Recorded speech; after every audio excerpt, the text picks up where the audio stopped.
reforming essential services such as education and health has been highlighted as a key focus if Australia wants to shore up its future prosperity.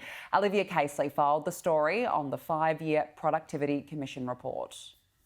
Another economic hole to dig the nation out of. Treasurer Jim Chalmers says a 1,000-page report by the Productivity Commission is grim reading, suggesting the nation's productivity has hit a 60-year low. The Albanese Labor government is already acting on each of the 5 themes and on something like 2/3 of the reform directions proposed by the Productivity Commission. The 5-yearly report says that unless productivity improves in non-market services like health, aged care and defence, those areas will continue to eat up a greater share of the budget. The government is considering 2/3 of the 73 recommendations. Our predecessors fully implemented precisely none of the recommendations of the last PC review.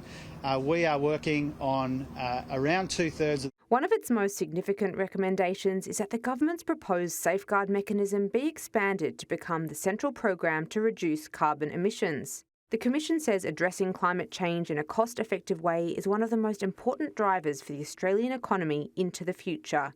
The federal government is still fighting to win enough support for its signature climate change bill. The Greens have so far refused to sign on unless new coal and gas projects are banned entirely.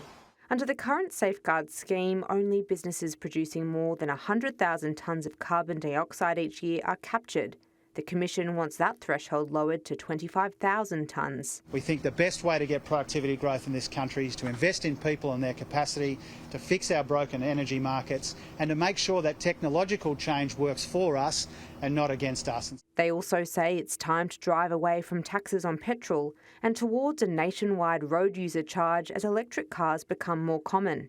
It also suggests a major education shake-up, expanding who can access study loans, requiring universities to provide lectures online free of charge, and providing nested qualifications for those who only get halfway through their studies.